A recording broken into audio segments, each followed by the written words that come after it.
kasih ya sudah ketemu lagi kita hari ini. Kita mau ngobrol-ngobrol nih Bu ya. Kan sekarang masuk tahun ajaran baru nih ya 2024 2025 ya. Tentunya untuk apa namanya menyesuaikan dengan tugas saya sebagai pengawas yang mendampingi kemajuan ini ya. Maka kita perlu kerja bareng ya Bu ya, kerja bareng untuk bisa peran saya sebagai mendamping Ibu untuk 1 tahun ke depan. Nah di sini tentunya untuk keberhasilan itu kita perlu merancang ya, merancang perjalanan terkait dengan apa yang akan dikerjakan 1 tahun ke depan untuk kebaikan dan kemajuan sekolah Ibu. Nah selanjutnya untuk melihat progres 1 tahun ke depan, kita perlu membuat semacam perencanaan 3 bulan ke depan. Kira-kira apa namanya, apa yang akan Ibu rencanakan gitu ya untuk mencapai hal yang Ibu capai tujuan sekolah ini gitu ya. Kira-kira 3 bulan ini apa yang bisa Ibu lakukan. Jadi kita akan membahas terkait dengan kira-kira kebutuhan Ibu yang bisa Ibu capai 3 bulan ke depan. Nah, di mana kita akan sudah dalam 3 bulan kita akan mulai kembali. Ya, kita akan kembali. Ya, gimana Ibu? Kira-kira arah percakapan ini kita bahas. Jadi untuk 3 bulan depan saya merencanakan untuk meningkatkan nilai pendidikan. Jadi kan Juli, Agustus, September masih. Jadi pertama saya berusaha terus belajar ternyata kemudian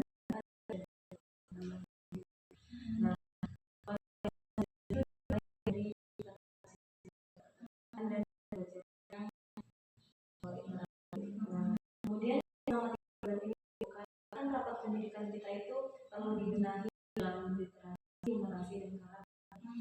Selama 3 bulan ini akan kami plotkan guru-guru yang ada itu untuk berkontribusi aktif dalam 3 bulan ini supaya nanti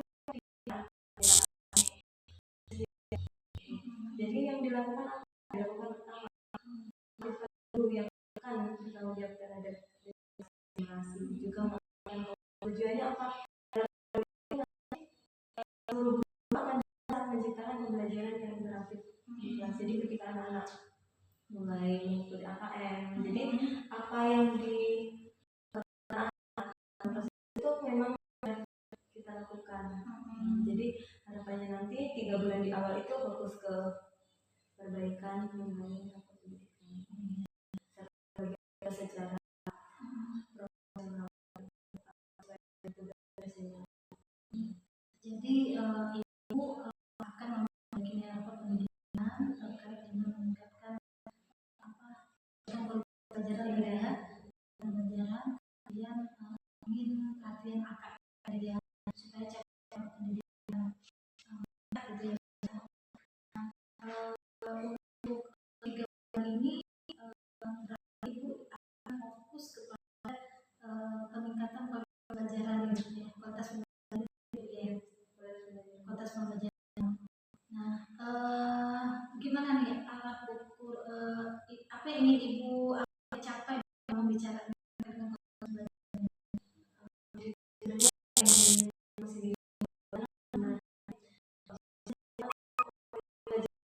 Berkualitas gitu.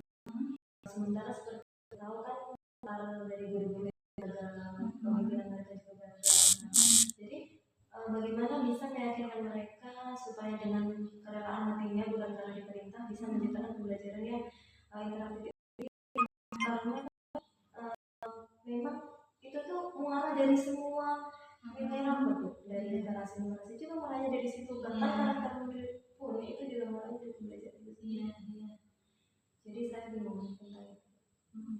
Jadi Ibu ingin melalui trik gitulah ya, trik bagaimana meningkatkan kualitas pelajaran guru, karena Ibu beranggapan kualitas pelajaran itu akan nyambung istilahnya bersinergi dengan peningkatan literasi, numerasi, dan karakter tadi. Oke, berarti pada sesi hari ini kita akan membahas terkait bagaimana trik-trik ya Bu ya, apa yang akan dilakukan untuk meningkatkan kualitas pembelajaran guru. Ibu, menurut Ibu dilakukan oleh guru sekarang itu, harapan ibu tuh seperti apa yang kualitas pembelajaran yang ibu maksud? Harapan saya itu Bu, semua guru itu bersedia menjembatani murid gitu untuk belajar, bukan hanya mencatat, mendengarkan ceramah, bukan, tetapi itu mereka itu mencatat materi-materi يا حبيبي يا حبيبي Ya. Jadi fasilitasi sesuai kebutuhan murid ya, pembelajaran yang memenuhi kebutuhan murid gitu ya ibu maksudnya. Nah, berarti itu harapan ibu. Nah, terkait dengan yang sudah ibu lihat nih di lapangan gitu ya, proses pembelajaran yang berkualitas mungkin. Kira-kira kalau kita bilang ranknya dari 1 sampai 10, nah yang sesuai dengan kebutuhan murid yang sudah dilakukan itu berada di rank berapa? Kalau selama ini itu saya lihat masih di 5, padahal itu sangat sulit sekali ya kalau misalkan ranknya saja di 5, kok kita menuntut siswa harus nilai literasi, numerasi dan karakter yang bagus, kan nggak adil juga. Yang kita berikan kok dia mau nilainya. Harapan kami itu, harapan saya itu nanti tuh selama 3 bulan ini setidaknya tuh naik ke 7 atau 75 gitu. Jadi 5 posisi sekarang dan ibu berharap 3 bulan ini bisa ke 7 itu ya Bu ya, 7. Nah, kira-kira untuk mencapai 7 ini gitu ya, kira-kira menurut ibu apa yang perlu dikuatkan oleh gurunya gitu untuk agar bisa masuk ke level ke-7 gitu? Oke, kalau untuk masuk level ke-7 nih Bu, untuk posisi sekarang tuh guru tuh harus tertib dulu. Jadi memang benar-benar kita sesuai dengan jadwal itu masuk, pembelajarannya aktif itu yang pertama. Terus kemudian langkah yang kedua, pembelajarannya itu harus interaktif setelah itu dulu. Dimulai dari ketertiban dulu nih, kalau udah tertib kan ada lagi nih jam pos, dan nggak ada apa lagi, ada alasan apapun dan sekarang. Maka rencananya nanti itu dalam rapat tuh setidaknya itu satu guru satu tugas tambahan saja, biar tidak melupakan tugas dan kewajibannya dia bahwa memang tugasnya itu memang mengajar gitu. Terus kemudian untuk pembelajaran yang interaktif lagi, harapan saya nanti itu pembelajaran di kelas itu lebih bervariasi. Nah, kemarin sudah sempat ngobrol-ngobrol dengan ketua Komando. Nah, jadi setidaknya tuh ada sekali kita tuh menjadi bukan seperti si dari saya, menjadi teman mengajar gitu. Jadi dari teman itu memberikan saran. Nah, kalau misalkan satu guru dua guru satu kelas itu mereka belum setuju kemana dengan penerapan. Cuma kalau sesekali guru dalam mobil itu melihat cara mengajar teman terus memberikan saran, nggak usah setiap hari, kalau setiap hari masih berat ya, sekali aja. Terus kemudian kita saling sharing gitu, Bapak Ibu gimana kalau seperti ini. Jadi harapannya semua pihak itu berperan untuk meningkatkan kualitas pembelajaran yang dilakukan oleh guru di kelas. Iya. Ada lagi Bu yang menjadi indikator dia bisa sampai ke 7 itu. Indikator ke-7 harapannya nanti itu pertama pastinya pembelajaran itu udah full, bagus, aktif ya. Terus kemudian siswa-siswa bersemangat dan pastinya nanti outputnya, nilai dan output pendidikan itu meningkat. Ada lagi Bu? Ada lagi pastinya pembelajaran yang kurikulum merdeka memang yang harus dicapai itu harus tercapai oleh siswa. Nanti kita juga selain melihat nilai-nilai kognitif atau psikomotor, kita masih tanya juga ke siswa. Kan kadang menurut guru itu baik, menurut siswa masih kurang. Jadi kita harus melakukan observasi dan wawancara dengan siswa juga, bagaimana pembelajaran yang sudah berlangsung seperti itu. Jadi masukan dari siswa itu akan selalu dipertimbangkan. Ya. Jadi ibu alat indikator ya untuk melihat ada perubahan ke angka 7 itu, pertama kedisiplinan tadi ya, kemudian ada pembelajaran yang interaktif gitu ya, kemudian ada pembelajaran yang variatif sehingga anak-anak rasa nyaman belajar gitu ya Bu ya, dan ada berbagi praktek baik tadi ya, itu indikator-indikator yang Bu ya, berbagi praktek baik.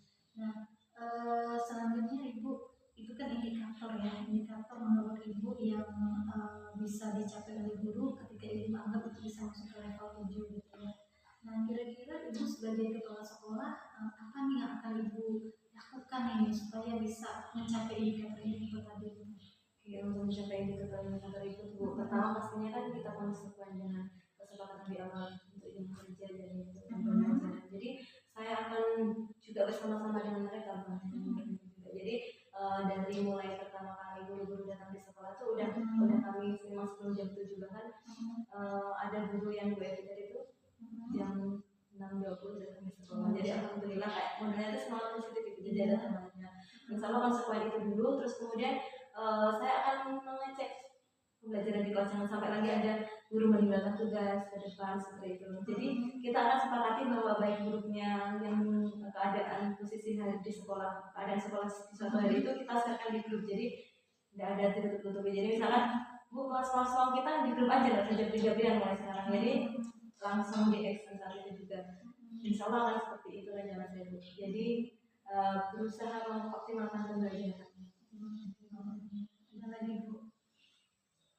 Nah tentunya evaluasi secara berkala. Jadi misalkan dalam rapat setiap bulan pasti ya, terus dalam mobil juga kita evaluasi juga pembelajarannya. Kalau ibu bagaimana terkait pembelajaran yang dilakukan di kelas, terus kemudian evaluasi juga oleh wali kelas. Jadi wali kelas di sini karena kemarin itu rencananya kita pinjam belum bisa, ternyata belum bisa ke anggar dananya untuk yang siswa, tapi yang guru memang udah mulai besok itu kita pinjam. Terus kemudian yang untuk siswa itu tugasnya wali kelas, ternyata kita evaluasi di awal. Jadi nanti wali kelas juga akan merangkum keinginan siswa untuk belajar di situ dan disampaikan dalam forum rapat ataupun kompil kita. Karena pun yang dalam kompil itu kan juga kita semuanya sama. Jadi setiap saat kita evaluasi, akan tetapi pelaporannya itu nanti waktu ketemu dengan ibu kembali. Nah, jadi yang saya tangkap tadi apa yang akan ibu lakukan untuk bisa mengharapkan angka 7 tadi, ibu akan konsekuensi ya, artinya bisa memberi contoh lah gitu ya, menerapkan kedisiplinan tadi, kemudian ibu akan lakukan meninjau, mengecek gitu ya, kemudian melakukan monitoring ya, kemudian menggunakan media grup itu untuk bahan evaluasi ibu ya, dan membuat laporan dan evaluasi di Kombal gitu bu ya. Nah untuk bisa melaksanakan itu kira-kira apa nih yang ibu butuhkan gitu untuk bisa melaksanakan itu? Jadi pertama yang saya butuhkan itu memang komitmen diri saya udah bisa belajar. Yang pertama kedua tuh saya juga butuh dukungan dari seluruh warga sekolah. Jadi apapun yang kita lakukan itu nanti tuh jangan ada sakit-sakit hati gitu, karena kita sama-sama gitu. Jadi apa yang beliau inginkan, apa yang kita inginkan bersama-sama untuk sekolah itu semuanya kita anggap sebagai pembelajaran. Dan kita jangan sampai berkelompok-kelompok di depan seperti apa, di belakang seperti apa. Kita berusaha terbuka dalam forum, karena cita-cita juga sama bu, kita semua tuh satu tujuan, yang ingin menciptakan pembelajaran yang terbaik untuk anak-anak. Jadi ibu akan komunikasi yang positif dan efektif pasti. Komunikasi dan efektif ya. Jadi ibu berusaha untuk komitmen untuk sama-sama belajar gitu ya, ada dukungan dari semua warga sekolah, kemudian sama-sama untuk belajar tadi untuk bisa meningkatkan kompetensi diri gitu ya, benar ya. Nah untuk bisa seperti itu apa nih dukungan yang diperlukan nih? Dukungan tentunya dukungan dari ibu nih, jadi kami sangat perlu diberikan pengenalan secara berkala terkait apa yang telah kami lakukan. Terus yang kedua, kami juga akan terus meningkatkan kompetensi dengan mewajibkan guru untuk mempelajari PMM tadi. Alhamdulillah kan sudah ada koordinatornya, jadi kita buat jadwal lagi PMI di rumah. Itu yang kedua. Yang ketiga, kami akan mendukung guru-guru itu untuk mengikuti berbagai macam pelatihan yang ada, baik webinar ataupun secara daring maupun secara Oke, berarti yang ibu butuhkan dukungan dari pengawas gitu, dari saya untuk melakukan mulai berkala, coaching berkala lah ya bu ya, coaching berkala, kemudian dengan peningkatan kompetensi guru dan melaksanakan itu tadi, guru aktif mengerjakan pembelajaran di PMM ya, kemudian mendukung guru untuk terus belajar ya bu ya, artinya membuka ruang pada guru untuk terus meningkatkan kapasitas mereka untuk belajar yang berkualitas gitu ya bu ya. Nah itu dukungannya. Nah kapan nih rencana ibu akan biar guru ini terus belajar di di PMM ya, terus konsisten belajar di PMM, kemudian mendukung guru untuk di belajar di webinar-webinar pelaksana Ibu memfasilitasi ini? mulai hari ini Kak, yang Mulai pastinya hari ini, selama 3 bulan ke depan. Iya ya. Jadi penggunaan PMM ini sebagai sarana Ibu untuk bersama-sama meningkatkan kapasitas guru gitu ya, dengan terus monitoring lah Bu ya, dan memberikan apa tadi ruang mereka untuk belajar. Oke. Nah baik Bu, saya sangat senang sekali nih dengan apa yang akan Ibu rencanakan gitu ya. Saya sangat ingin tahu nih gimana progresnya gitu Bu ya, apa yang rencana Ibu untuk penguatan guru di PMN, kemudian apa mendukung guru untuk terus belajar gitu dan menggunakan komunitas belajar ya. Jadi saya akan ngecek lagi 3 bulan ke depan, kita akan ada coaching kalibrasi lagi untuk melihat capaian-capaian Ibu yang sudah Ibu sampaikan tadi terkait dengan meningkatkan kualitas pembelajaran tadi. Demikian Bu, terima kasih atas waktunya. Sampai ketemu lagi di